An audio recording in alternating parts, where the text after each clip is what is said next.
Bien, bienvenidos. Tutorial de Sistema de Información de la Oficina de Tesorería. Quinta parte. En este tutorial lo que vamos a ver va a ser trabajar con periodos de tiempo. Se puede trabajar con distintas herramientas. Power BI trabaja con tres herramientas principales. Dos de la primera son de análisis, que son las jerarquías de fecha y tablas calendario. Y la última, que es un objeto visual, línea de tiempo. Estas herramientas trabajan en distintas partes del programa y con fines distintos. Vamos a arrancar primero con jerarquías de fechas. Jerarquías de fechas es un agrupamiento de fechas que únicamente trabaja en lo que es la pantalla de visualizaciones.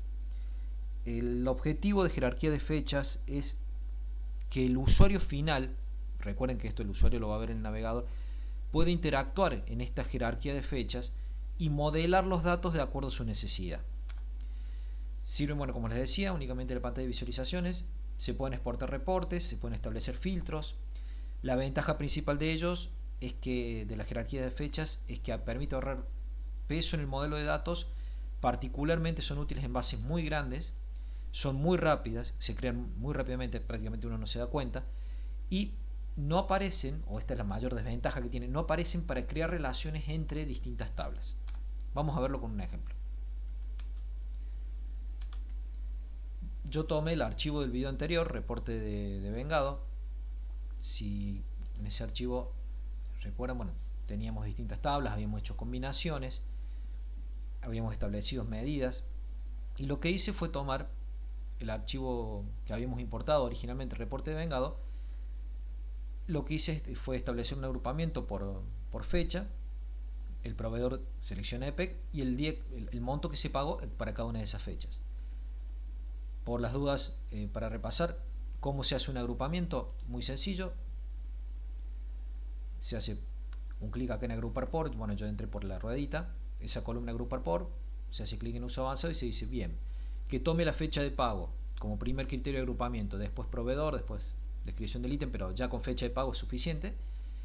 Y lo que hace es que cree una nueva columna que se va a llamar total pagado, en la cual va a sumar todo lo que es importe por ítem, la columna importe por ítem, pero teniendo en cuenta la fecha de pago.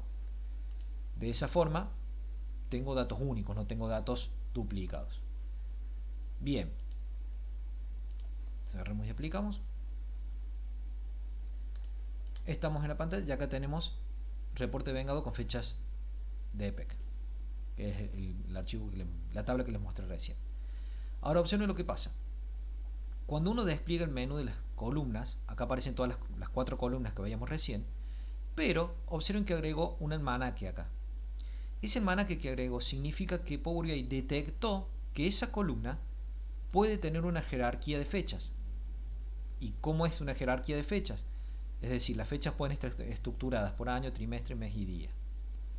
Bien, ¿cómo se ve esto? Insertamos un objeto visual, que es la tabla. En ese objeto visual ponemos el proveedor, la descripción del servicio que presta, el monto total pagado, vamos a extender acá para que aparezca. Y acá, de acuerdo a lo que yo elija, en esa jerarquía de fechas, va a ser el dato que va a mostrar agrupado por las distintas fechas. Es decir, si lo pongo por mes, me va a aparecer por mes. Si lo pongo por día, me aparece por día. Bien. Es decir, en todos los días 11, todos los días 11, 12, así. Uno puede decir, bueno, no, quiero que me muestre todos los datos completos. Directamente va en lo que es acá fecha de pago, la agrega a la columna y puede eliminar la jerarquía. Decirle directamente que vaya por fecha de pago y no por jerarquía de fechas. Y ahí aparecen todos los días. Esta era la tabla original que teníamos allá. Bien, es realmente una herramienta de utilidad muy buena porque nos permite, por ejemplo, establecer una segmentación de datos. A ver, copiemos el objeto visual y lo peguemos. ¿Ok? Eliminemos los datos de proveedor, descripción y total pagado. Dejamos la fecha. Si establecemos, no sé si se acuerdan, ponemos un segmentador de datos.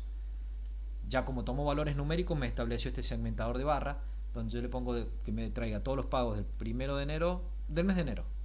Listo, me trae esos 3 con su correspondiente sumatoria.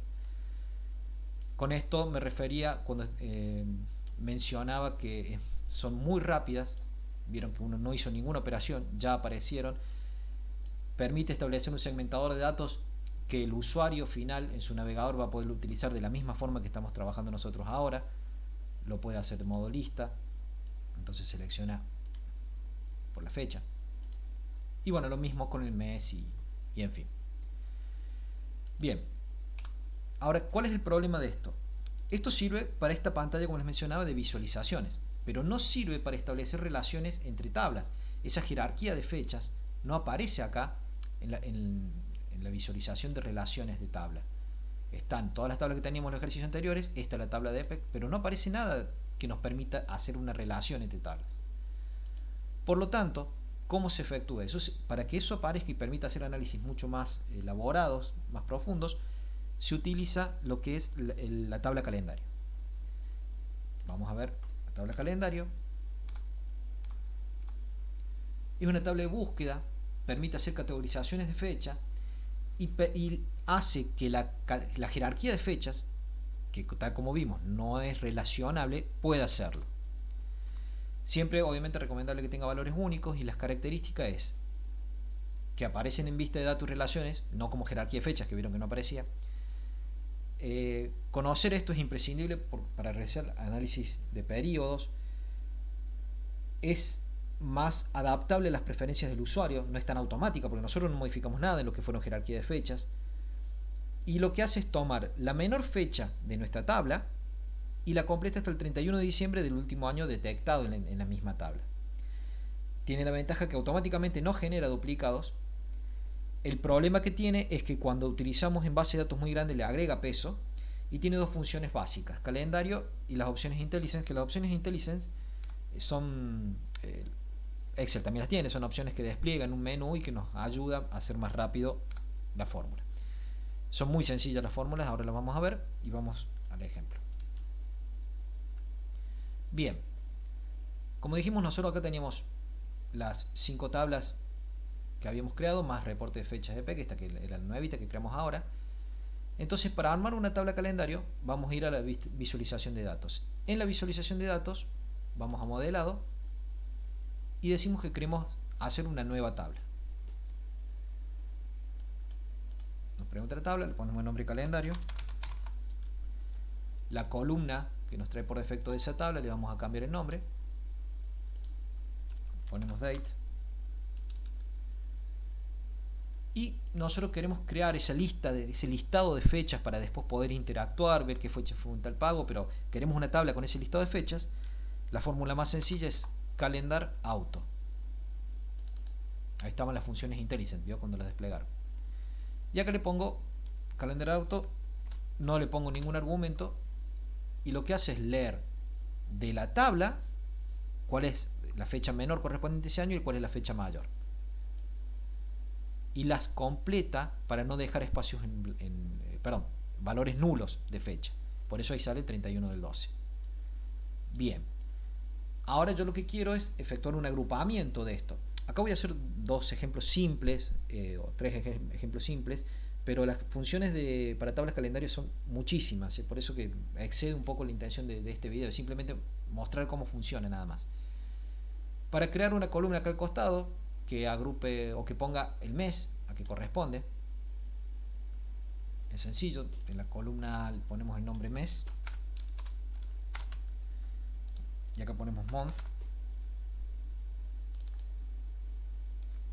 y cuando le decimos de qué tabla y de qué columna. Esta columna date, la primera que hemos creado, es la columna clave. Esa columna va a ser la que va a permitir vincularse a otras tablas. Por eso que todas las columnas que nosotros hagamos subsiguientes acá van a ser referenciadas a esa, a la columna date. Y lo cerramos. Bien, nos trajo el mes en fecha, ¿correcto? Ahora, supongamos que lo queremos con nombre. Estamos bien ubicados, que esta es la tabla. Creamos una nueva columna. cambiamos el nombre, le ponemos mes txt. Perdón. Y le agregamos format. Le decimos a qué le vamos a buscar format, que es la tabla calendario, la columna date. Y qué formato le vamos a dar. Por ejemplo, si ponemos 3M y cerramos paréntesis, lo que va a hacer es traernos las primeras letras.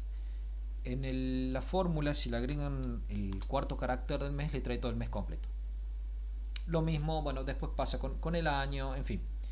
Esta es la forma en cómo trabajan para luego efectuar agrupamientos. Ustedes acá ya pueden efectuar selecciones, filtrados, y esos filtrados van a aparecer, van a quedar guardados en la tabla que la va a permitir relacionar. Observen que acá ya me creó la tabla calendario, fíjense que está con otro colorcito, ahí un poquito más oscuro, y esa tabla calendario ya me aparece acá en visualizaciones. Y me aparece también en la tabla de relaciones. Entonces, de esta forma, yo puedo, vamos a ampliar un poco para que se vea más. Estas eran las dos, perdón, la tabla original que habíamos creado. Esta es la tabla calendario, tabla nueva. Entonces yo vinculando un campo con el otro, me ha creado un error, perdón, porque tomé mal el mes, es con date. Bien, ahí me creó una relación 1 a 1, ¿correcto? Esto de los que vimos en el capítulo 3, creo que eran relaciones, cómo son la cardinalidad de las relaciones, 1 a 1, 1 a varios. Bueno, no es para verlo en este capítulo, pero para que vean que acá ya sí se pueden crear relaciones y se pueden establecer análisis mucho más profundos del modelo de datos, ¿correcto? Bien, vamos entonces al modelo. Ya tenemos acá la tabla calendario, que esto era lo que yo les quería mostrar. Ahora lo que vamos a pasar es a ver la próxima herramienta que utilizamos, que es líneas de tiempo. Línea de tiempos es una representación gráfica de un periodo y es un objeto visual que yo iba a plantear para el próximo video, donde ya empiezo con visualizaciones, pero la utilización de línea de tiempo es tan útil, es tan interactiva, tan simple, que realmente valía la pena mostrarlo acá en esta etapa de análisis de jerarquía y tablas calendarios. Está especializado en mostrar una secuencia de eventos, ya vamos a ver por qué. El usuario es muy intuitivo, por lo tanto es una herramienta muy útil. Vamos a verla en el ejemplo que teníamos en pantalla. Bien, esta es la tabla que estábamos viendo antes. Lo que vamos a hacer es copiarla. Vamos a inicio, copiar. Y la vamos a transformar en un gráfico simple. Quitamos descripción de bien, todo tan pagado. Vamos a dejar el importe y vamos a sacar proveedor. ¿Está? Entonces de esta forma vamos a crear un gráfico. Hacemos clic en el objeto visual, crea un gráfico de líneas. Bien, es el mismo gráfico que representa lo que dice esta tabla. Ahora, vamos a insertar una línea de tiempo. Tomamos una línea de tiempo. Estos objetos visuales ya después les voy a explicar en el video que sigue de dónde se descargan, cómo ver la variedad increíble que tiene. Lo que vamos a hacer acá es agregar, para que muestre esta línea de tiempo, lo que es directamente de la tabla calendario, por ejemplo, date. Y me lo trajo a toda la secuencia de días y de meses que había generado esa tabla original, ¿no es cierto? De la tabla calendario. Ahora, observen que el rango de análisis, por ejemplo, si quisiéramos ver todos los pagos de EPEC que se hicieron entre febrero y marzo, uno disminuye la tabla y ahí aparece todo el rango de tiempos. Observen lo intuitivo que fue. El usuario directamente no tuvo que hacer ninguna otra cosa más que desplazar dos barras, muy parecido al segmentador de datos, que era la segmentación de datos que veíamos antes, pero es extremadamente intuitivo. Tiene distintos rangos de análisis, se puede hacer por año, por cuatrimestre, mes, semana y día. Bien. Lo que vamos a mostrar ahora es un bonus track, vamos a llamarle, que es para que vean un poquito más allá de lo que sirve las visualizaciones, y que con esto me hago referencia a lo que yo hablaba en el primer video, de ir un paso más allá de un simple gráfico. Por ejemplo, creamos una página acá, 5 bonos, le vamos a poner un nombre bonos. Voy a llamar una tabla que tengo de ejemplo, nada que ver con la tesorería. Por ejemplo, es una tabla de línea de tiempo de los premios Nobel. Esa tabla que va a cargar trae los ganadores por año, y les voy a mostrar cómo funciona otro tipo de línea de tiempo y cuál es la utilidad realmente y el poder que tiene esa herramienta. Esta es la tabla que nos había traído. Vamos a armar una línea de tiempo, vamos a desplegarla, donde en la categoría, acá le vamos a poner quién fue el ganador, vamos a poner en la secuencia de datos el año, y vamos a poner acá la imagen de quién fue el ganador. Vamos a disminuir un poco los campos y vamos a hacer una vista un poco en tamaño real, y observen cómo trabaja la línea de tiempo. Uno la puede comprimir, hace una expansión de las imágenes, y uno puede ubicarse sobre las imágenes y ver quién es el ganador. Esto es apenas una muestra del poder que tiene una línea de tiempo, que uno dice que una línea de tiempo para la tesorería, no, sí, es importante porque recuerden que nosotros hacemos análisis de secuencias de eventos en una cuenta corriente, por ejemplo, o en un libro banco, y esa secuencia de eventos puede ser planteada, plasmada en una línea de tiempo. Es por eso que hay que ir un poquito más allá del concepto del simple gráfico hacia una infografía interactiva, que era lo que les planteaba en el primer video. Bien, de esta forma espero que les haya gustado. Termina el capítulo 5, y en el próximo capítulo vamos a ver lo que es visualizaciones e infografías. Desde ya muchas gracias y nos estamos viendo.